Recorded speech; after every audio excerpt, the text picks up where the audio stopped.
What if we don't have one distribution center, but we have multiples and we want to know where they are?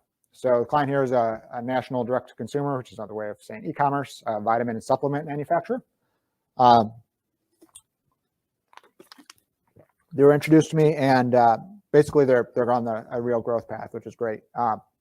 And right now they have a bunch of at least 3PL DCs, and they're going to reach capacity in a few years. And they're saying, hey, Ralph, where should we set up our DCs in the future? Do we have them in good locations?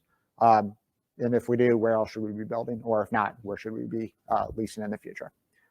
So did what's called a Greenfield analysis. Now, Greenfield analysis essentially says, if I'm going to have one DC to support my demand, where would it be? Exactly the same as we just talked about.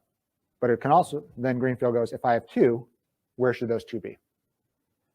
Now, when you have two DCs, when you're going from 1 to 2, you're not going to just add on another location.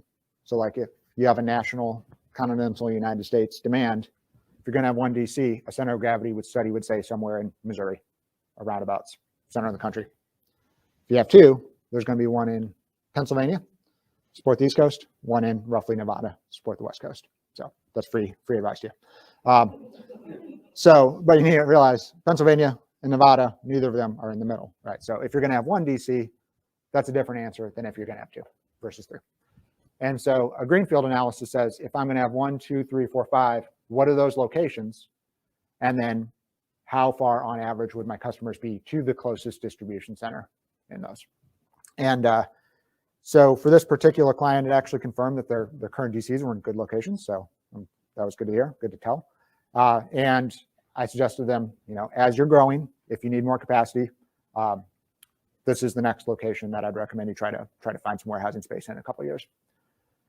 It is important to say that Greenfield analysis is intended for strategic discussions. It's not intended to be an end-all be-all, but it's something that can be done quickly and leads into more detailed activities.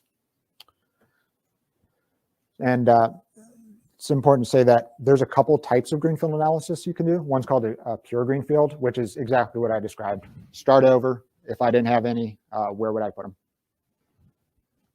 The other kind, which I actually find to be more beneficial for my clients, is I call it a modified Greenfield, which is essentially to say either my current DCs, I'm going to keep them, or some subset of them, I'm definitely going to keep. Where should I add on to those?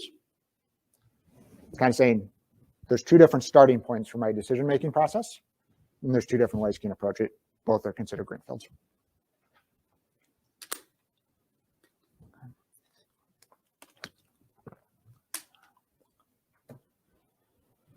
All right, and so you may be wondering, like, how do you actually compare the results of these different Greenfields to make a recommendation? Well, this is the pure Greenfield from this particular client.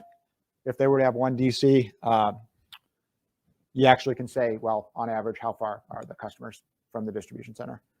One DC, on average, they were 850 miles away from their customers. Okay. With 2 DCs, it drops down to a little over 500 miles. 3 DCs, 400 miles. And so forth. The more DCs you get, the closer on average you are to your customers, if you're picking them well. Now, this is called an elbow plot because it sort of resembles your elbow, if your elbow is more like a line.